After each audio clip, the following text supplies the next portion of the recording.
Os invito a una lectura en el Salmo 37. Salmo 37, y de ese salmo vamos a leer los 3 primeros versículos. Dice así la palabra del Señor: No te impacientes a causa de los malvados, ni tengas envidia de los que hacen iniquidad, porque como hierba serán pronto cortados y como césped verde se secarán. Confía en Jehová y haz el bien, habita tu tierra y cultiva la fidelidad. El libro de los Salmos es uno de los libros inspirados por Dios, por tanto tienen un valor grande para la vida cristiana. A veces pensamos que el libro de los Salmos es un conjunto de versículos para utilizar de vez en cuando tenemos una urgencia. Resulta que el predicador de una de las reuniones no ha podido venir porque no sé qué le pasó. Bueno, leemos un salmo. No bajemos el nivel de enseñanza de los salmos. Los salmos contienen una teología tan grande y tan avanzada como cualquier otro libro de la Biblia. Pero los salmos tienen una característica muy especial. No es alguien que habla hacia otros y le dice lo que tienen que hacer. Es alguien que habla desde la experiencia personal. De manera que en este salmo y en cualquier otro de los salmos notaréis que el que escribe está incurso dentro del tema del salmo. Pongo un ejemplo. Salmo 23. Jehová es mi pastor. Entonces, ¿qué? Nada me faltará. Notas que no está fuera del salmo, está dentro del salmo. No es lo mismo decir, mira, tienes que creer que Dios es tu pastor y que no te falta nada, a decir, es el mío, me cuida, y está expresando la misma verdad desde la dinámica personal. Creo que es el libro más necesario hoy en día. Y lo digo con una plena convicción, porque estamos viviendo un tiempo de dificultades. Hay dificultades por todos los lados. Se ha estado hablando, estamos cansados, hartos de esa palabra, la pandemia. Bueno, la pandemia, una dificultad, pero no solo es esa el problema que agita la vida de muchas personas. A lo largo de estos últimos meses me doy cuenta de la enorme necesidad que hay en corazones dentro de la iglesia. Personas que aparentemente tienen un rostro sonriente el domingo y hay un alma llorando ahí dentro. Personas que vienen a decirte, necesito compartir algo contigo. Personas que necesitan ser alentadas. Yo soy una de ellas. Y estoy convencido cada vez más que la iglesia necesita mucho más ser alentada que reprendida. Es fácil presentar la trayectoria de la vida. Tienes que ser así y así y así. ¿Es bueno hacerlo? Naturalmente, tenemos que hacerlo. ¿Es bueno decir no puedes pecar de esta manera? Claro que sí, por supuesto que sí. Pero ¿cómo voy a dar yo un paso en mi vida si tengo una carga en el alma? ¿Cómo voy a comportarme en testimonio si estoy llorando? Y es precisamente eso el secreto de este Salmo 37. Hay otro salmo, el Salmo 73, le dais vuelta al número, que prácticamente es igual. El tema del salmo es idéntico. Yo quiero, con la ayuda del Señor, tomar este salmo, dividirlo. Es un salmo cuya cada una de sus estrofas comienza como una letra del alfabeto hebreo. Por eso es un salmo que se llama acróstico. Y ahí tenemos las distintas letras del alfabeto. No voy a tomar las distintas letras porque si no tendríamos salmo para 4 años. Pero quiero tomarlas agrupadas en cada uno de los ministerios que el Señor me conceda tener con vosotros e ir dividiendo y poniendo el salmo porque es el salmo del aliento. Pero quiero verlo desde una óptica diferente a como a veces se ve. Podemos estudiar un pasaje de muchas maneras, pero yo quiero tomar este salmo desde el contraste de sus estrofas. Notáis que hay una línea que habla de un tema e inmediatamente la siguiente parte de la estrofa habla de un tema contrario para afianzar lo que dijo en la primera. No sé si me seguís. Aquí tienes el ejemplo. No te impacientes, no tengas envidia, pero confía en el Señor. Ese contraste es una de las características interesantísimas de este salmo. Quiero tomarlo desde esa óptica. Y cuando lo estudiáis así, notaréis que el salmo tiene dos conductas y dos caminos. Tú tienes que escoger qué es lo que tú quieres frente a lo que el salmo te da, porque si tú escoges el camino que Dios quiere para tu vida, vas a tener bendición, vas a tener descanso, vas a tener tranquilidad, vas a tener aliento y vas a sentir el reposo de Dios, el reposo que Dios te da en tu experiencia personal cuando estés angustiado, caído y dolorido. Hay tres cosas que quiero mencionaros en los versículos que leímos esta mañana. Primeramente, la impaciencia. No te impacientes. En segundo lugar, quiero mencionar la confianza. Si no te impacientas, confía ahora en el Señor. Y finalmente está la bendición. ¿Qué obtengo yo en el camino que Dios marca aquí en este salmo? Primeramente, pues, la impaciencia. Nota que es Dios quien habla, ¿verdad? Comienza el primer versículo. No es el salmista que dice a alguien de sus compañeros o a su pueblo. No es el salmista que dice es Dios que establece un mandamiento. Y nota lo que dice: no te impacientes. Esta es la orden divina. Dios viene a mi encuentro esta mañana, viene a tu encuentro para decir: basta de impaciencia, no te impacientes. Es muy interesante notar que los expertos en hebreo tienen un concepto de este mandamiento y esta palabra no te impacientes, que yo no tengo ni idea de lo que es en profundidad esa palabra en hebreo, pero la versión Septuaginta que traduce este salmo al griego tiene una palabra muy interesante ahí, un verbo muy interesante, que es exasperarse. No se usa mucho esto, ¿verdad? Bueno, es que nuestro idioma está siendo destruido por otros idiomas. Lamentablemente, estoy escuchando la mitad del concierto en castellano y la mitad en inglés. Bueno, ¿qué le vamos a hacer? Es a ver si recuperamos idioma, por favor. Y exasperar es enfadarte hasta el extremo de enojarte grandemente. Eso es lo que significa. Por tanto, Dios me dice: no te exasperes, no te enfades intensamente por tu circunstancia especial. Ahora, la impaciencia aquí, ¿por qué se produce? No te impacientes a causa de los malvados. Cuando hablamos de malvado, estamos hablando no de una persona que comete un pecado cualquiera. Estamos hablando de alguien que permanece, que vive haciendo mal. No te impacientes por los que son malos. Y hacer mal, en este sentido, no es utilizar una escala de valores de más o menos en donde tú puedes estar por la mitad o por la cuarta parte o más arriba. Es la raíz que supone toda la presencia de pecado. El malvado es el que abona su alma, su campo de cultivo para hacer el mal. De manera que en la Biblia alguien tiene un nombre, un calificativo que le llaman el maligno. ¿Quién es? Satanás. Los que están haciendo maldad, los que viven haciendo maldad, pueden ser muy religiosos, no importa lo que. En tiempos de Cristo eran los fariseos. Y cuando ellos dijeron: somos hijos de Abraham, ¿qué le dijo Jesús? ¿Vosotros hijos de Abraham? Vosotros sois hijos del demonio. ¿Por qué? Porque lo que hace vuestro padre espiritual es lo que queréis hacer vosotros.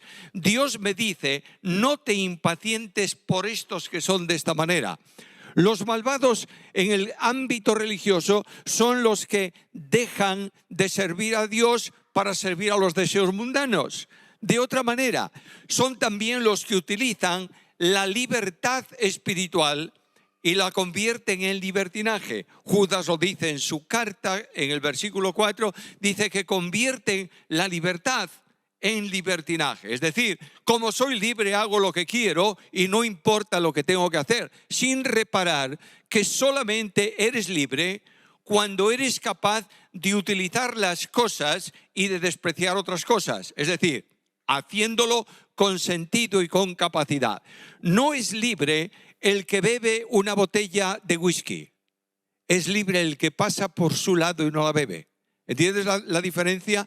Por tanto, la libertad puede ser convertida en libertinaje. Ahora, el creyente está en su vida cotidiana. El creyente ha pasado un tiempo de oración como esta semana. El creyente tiene un esfuerzo especial en servir en la iglesia.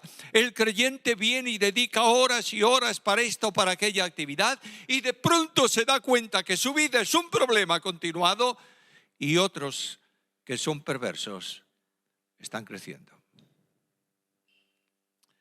Y cuando esto ocurre, hay una pregunta en el fondo del alma. ¿Cuál es?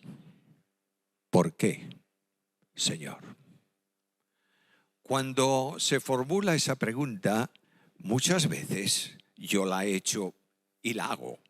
Muchas veces formulamos esa pregunta y viene enseguida alguien para decirte, Dios no puede estar contento contigo, porque no tienes que preguntarle a Dios por qué ocurre esto en tu vida o lo demás.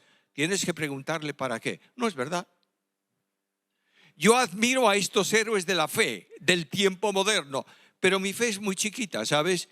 Y cuando yo estoy en una prueba y no entiendo el por qué, ¿qué tengo que hacer? Decirle al Señor, ¿para qué? No, decirle por qué. Pero lo dice la Biblia, sí, lo dice la Biblia. Santiago dice, cuando tú estás en una prueba y no entiendes la razón de esa prueba, pregunta por qué. Dios no se enfada. La verdad es que cada vez que yo he preguntado a Dios por qué, ¿sabe lo que hizo Dios? Guardar silencio.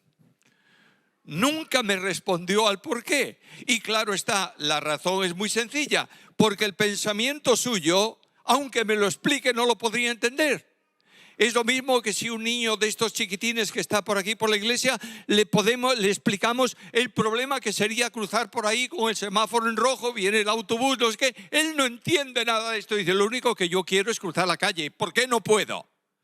Dios guarda silencio porque su pensamiento es más alto que el nuestro y sus caminos más que el nuestro. Pero esto ocurrió en la vida de muchos hombres.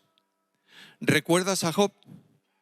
Bueno, es el ejemplo típico del que está pasando por un problema atroz y no sabe por qué. Está bien, pero el problema que Job tenía no era tanto el haber perdido sus bienes. Él dice, no nací sin nada, me voy sin nada, Dios dio, Dios quitó, sea el nombre. Se puede encajar eso. El problema de Job eran sus amigos. Y los amigos vinieron a Job para consolarle y solamente consolaron a Job la primera semana cuando estuvieron callados.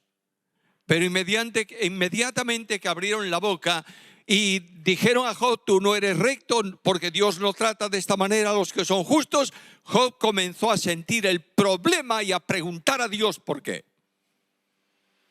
¿Quieres otro ejemplo? Elías. ¿Es un hombre de fe? Pues claro. ¿Se ha enfrentado con todos los profetas de Baal o no? Sí. Y de pronto Elías, que es responsable delante de Dios, comprometido con Dios, la cabeza de Elías está puesta a precio. Y Elías escapa y se acuesta debajo de un árbol y dice a Dios, no soy yo mejor que mis padres, sácame de en medio. Elías tiene una pregunta, ¿por qué pasa esto? Y tiene una respuesta. ¿Quieres otro ejemplo? ¿Qué me dices de Moisés? Un hombre que sale con el pueblo, que se enfrenta al faraón, que a lo largo de las jornadas el pueblo se levanta contra él una y otra vez y quieren apedrearlo, dice un día él a Dios. ¿Y qué ocurre con Moisés? Pues un hombre comprometido con Dios llega un momento, un instante que le dice a Dios, no puedo más. Y si vas a mantener encima de mí la carga de este pueblo, lo mejor que puedes hacer es quitarme la vida. Bueno, son hombres del Antiguo Testamento, ¿verdad? Nosotros tenemos una relación más personal con el Espíritu, no lo sé. ¿Quieres un ejemplo del Nuevo? Ahí tienes el apóstol Pablo. Y el apóstol Pablo no está siendo perseguido por el testimonio de Cristo en el mundo. está siendo azotado por gente de la iglesia. No azotado físicamente, golpeado, hablando mal de él, desprestigiándolo. Él tiene que salir de una de las iglesias que funda, Corinto, porque hay personas que dicen, Pablo no.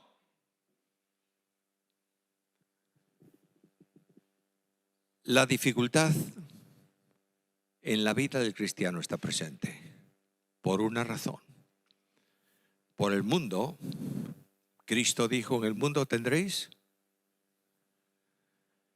Y por la iglesia, por gente de la iglesia también. Pablo le dice a Timoteo, recuerda que todo aquel que quiere vivir piadosamente en Cristo Jesús, padecerá ¿qué cosa? Bueno, hay dificultades en el mundo. Nosotros necesitamos de este mandamiento. Mira lo que dice Dios, no te impacientes a causa de los malignos. De modo que Dios me llama en medio de mi dificultad, en medio de mi problema, en medio de mis lágrimas, en medio de mis inquietudes, me dice, descansa tranquilamente, no te impacientes. Y lo que dice en el Nuevo Testamento es algo muy parecido. No perdáis vuestra confianza, que tiene grande galardón, porque os es necesaria la paciencia para que, habiendo hecho la voluntad de Dios, obtengáis la promesa. Porque aún un poquito y el que ha de venir vendrá y no tardará, mas el justo por la fe vivirá. Esta es la forma de correr la carrera cristiana, no hay otra manera. Tú puedes hacer lo que tú quieras, orar cuantas veces quieres, leer toda la Escritura. La vida cristiana no está en asuntos de tu entorno, está en ti mismo, en la fe que has depositado en Cristo. Y esa fe que tú has depositado en Cristo, al principio trajo como consecuencia la justificación, el perdón de tus pecados, la vida eterna. Trae como consecuencia la santificación en el tiempo presente, porque el justo vive por la fe y el justo vive anclado por fe a Cristo. Y puede decir, para mí, el vivir es Cristo. Y esta vida cristiana que se desarrolla en el ámbito de la fe, levanta los ojos al futuro y sabe que Dios ha prometido.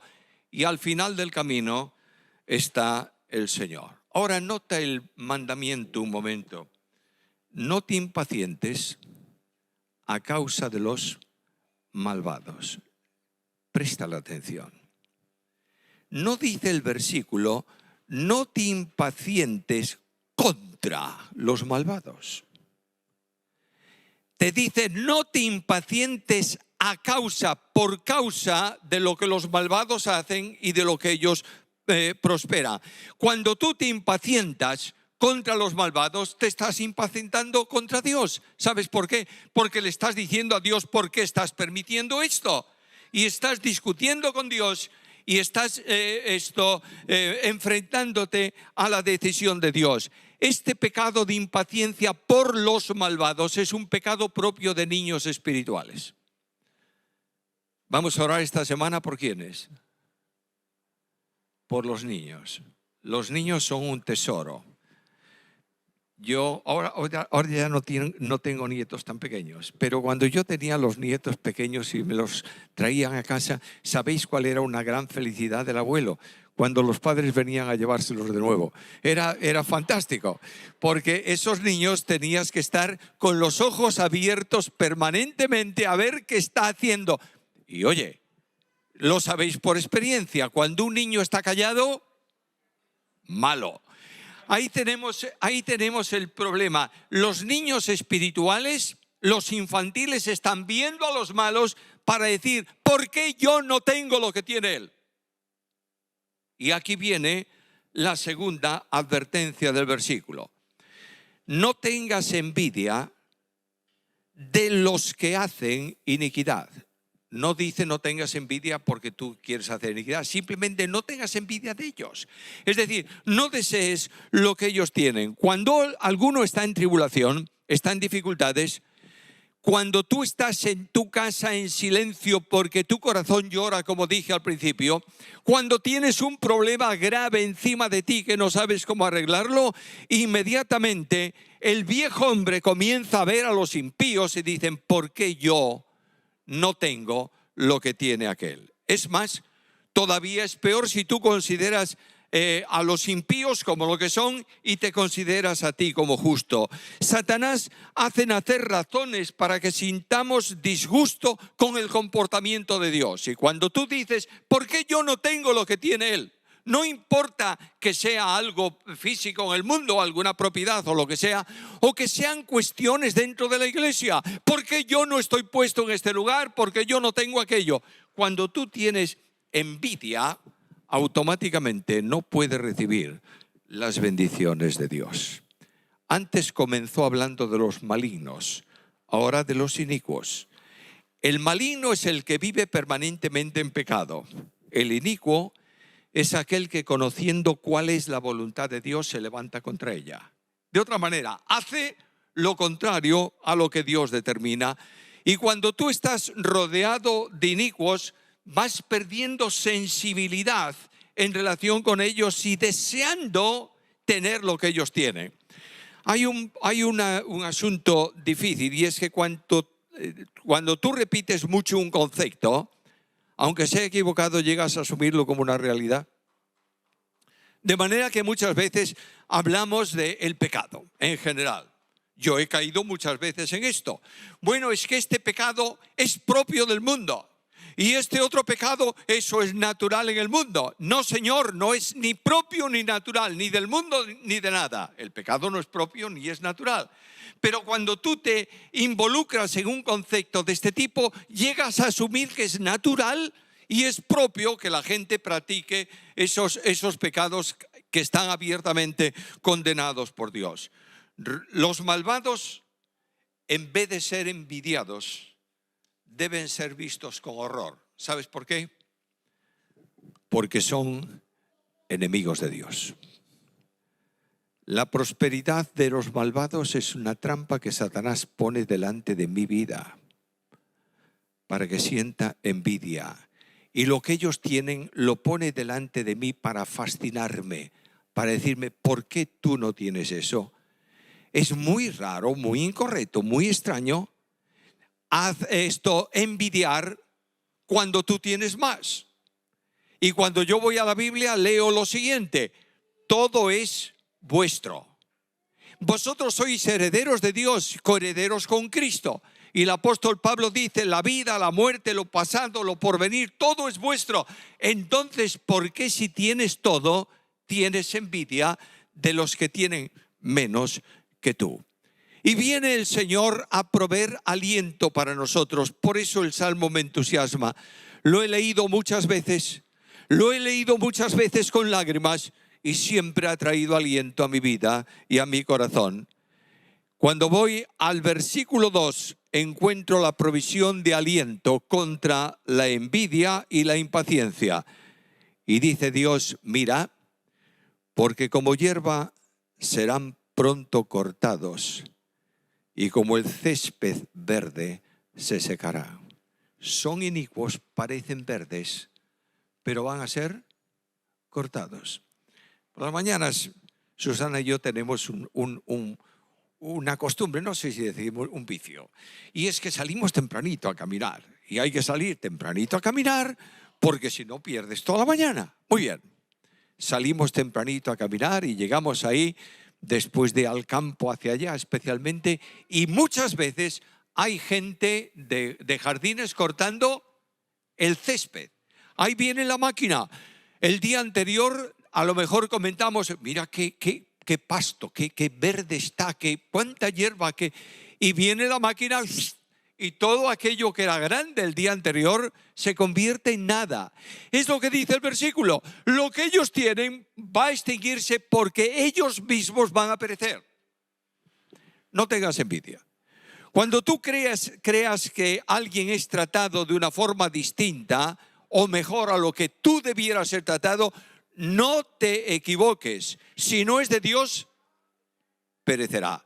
Y aquí el Salmo me dice, los inicuos serán cortados. No pueden escaparse al juicio de Dios. Va a ser segada.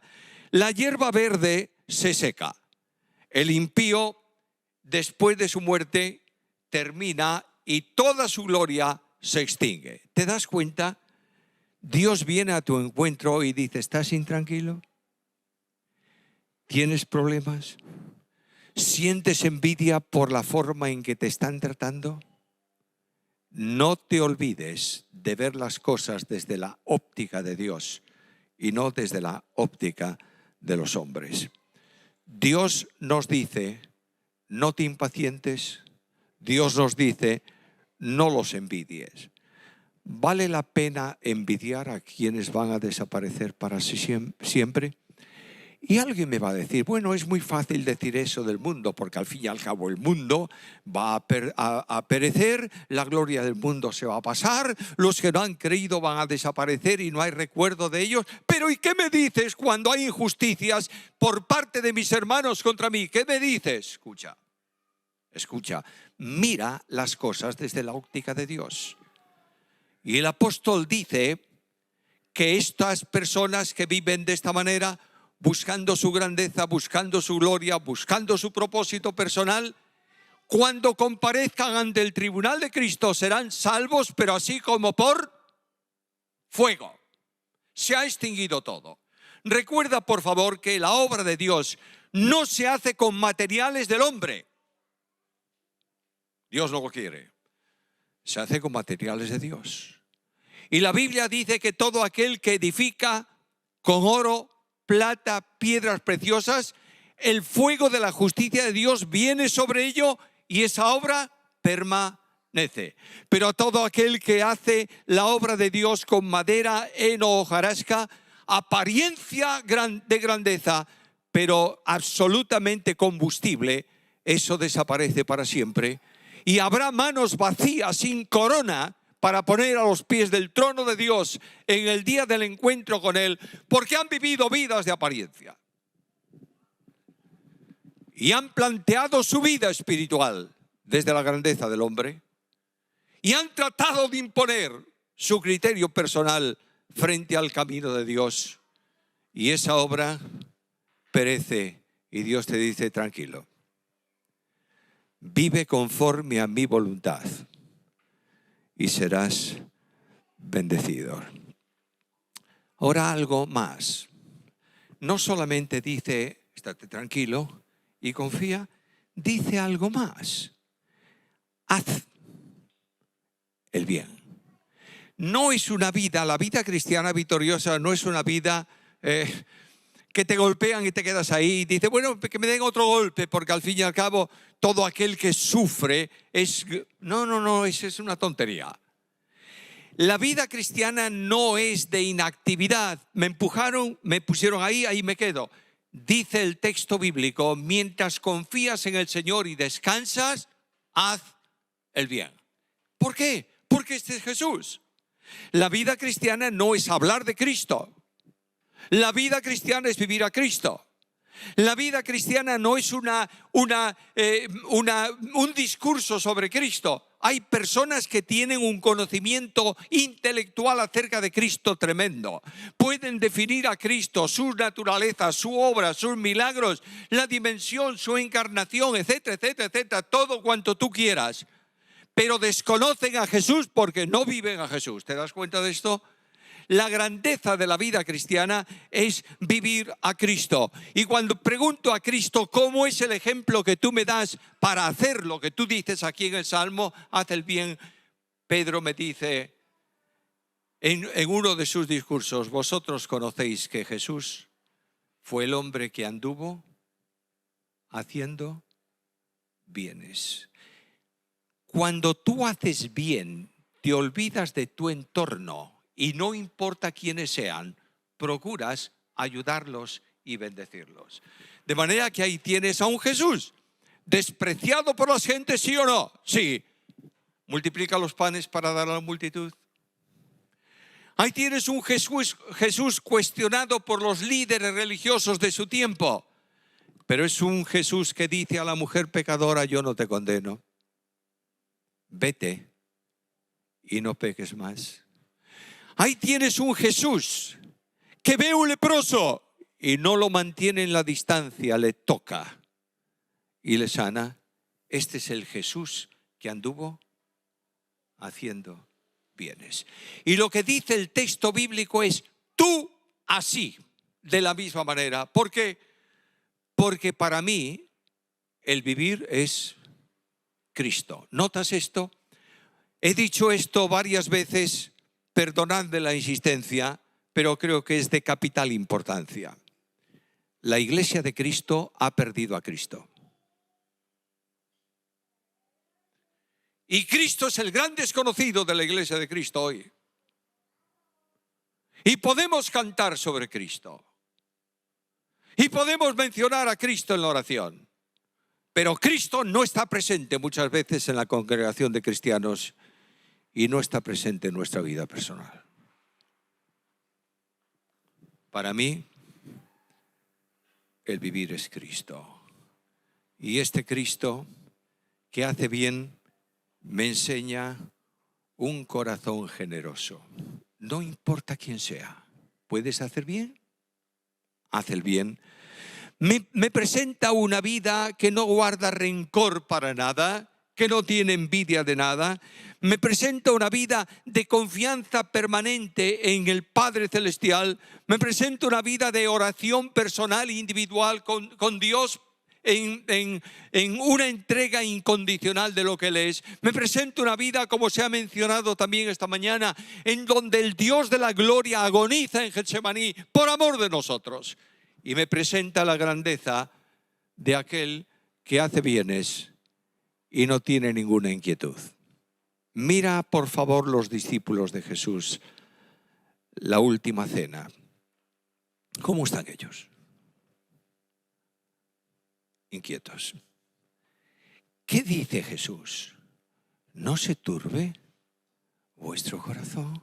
¿Cómo está Jesús? Lleno de paz. La diferencia es muy sencilla. Cuando tú desvías tu mirada y prestas atención a tu entorno, tendrás continuos problemas.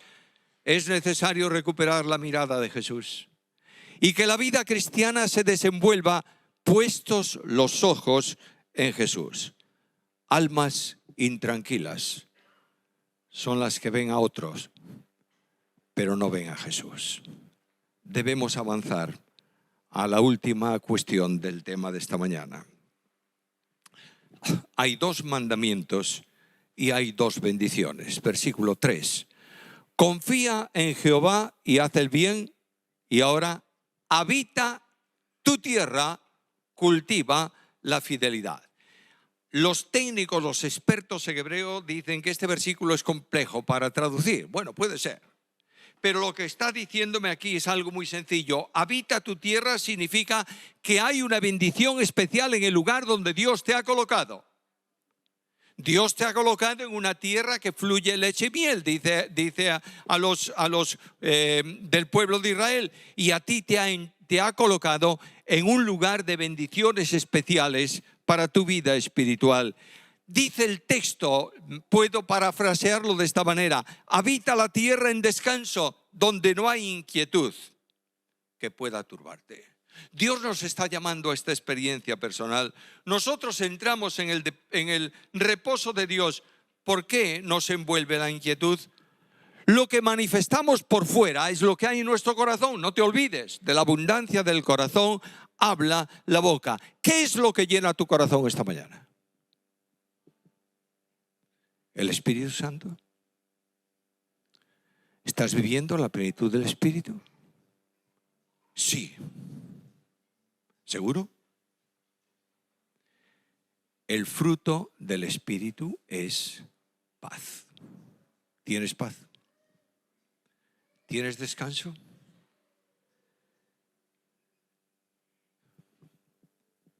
La inquietud es debilidad. La paz es poder. Yo quiero que tú disfrutes el regalo de Jesús. Te ha hecho un regalo. Mi paz, la paz os dejo, mi paz os doy. Solo cuando el Espíritu Santo de Dios controle tu vida tienes paz. El Espíritu Santo de Dios toma a Cristo y lo reproduce en tu vida, es su misión. Cuando una persona vive controlada por el Espíritu, no tiene inquietud, tiene paz, porque está viviendo a Jesús. Por último, cultiva la fidelidad. Hay otra traducción, Reina Valera lo traduce de esta manera: te apacentarás de la verdad. ¿Sabes lo que es eso? Si la paz es experiencia vinculante con Cristo, la fidelidad es vivir cuidado por el Señor. ¿Sabes por qué? Porque el buen pastor provee de pastos delicados para ti. Y la presencia de Dios es un banquete continuo. Por eso la Biblia dice: mantengamos firme sin fluctuar la profesión de nuestra esperanza, porque fiel es el que prometió. Dios es fiel.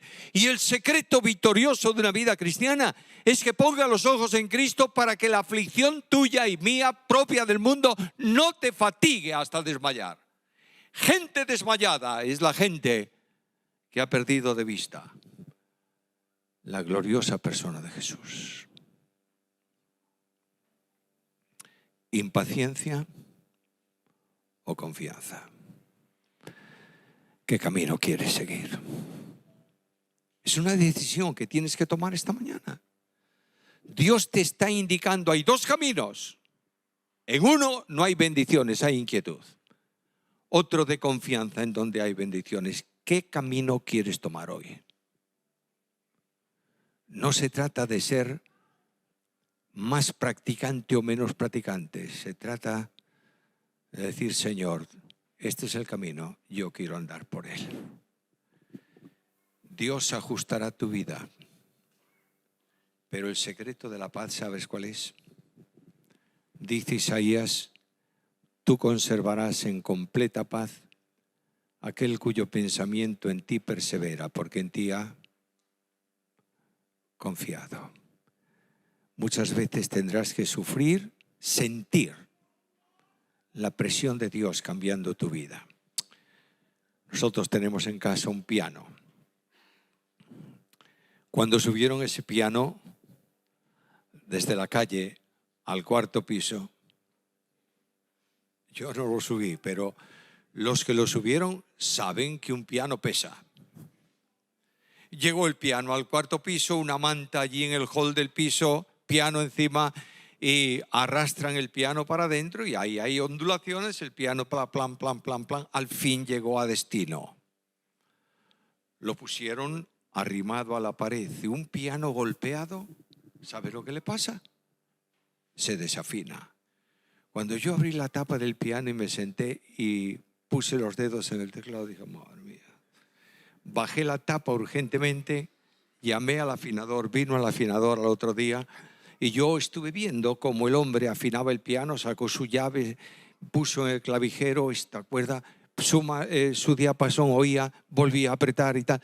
Y después de mucho tiempo dijo: bueno, el piano está bastante bien afinado, dentro de una semana o de 15 días vendré por aquí para darle un nuevo repaso. ¿Sabes lo que hizo? Apretó las cuerdas. La cuerda floja no suena. Si la cuerda pudiera decir algo, no diría al afinador: oye, deja de presionarme. Dios ha tomado tu vida y la mía y está apretando las clavijas para que sonemos conforme a su voluntad. ¿Entiendes? Por eso te dice esta mañana: estate tranquilo. Oremos.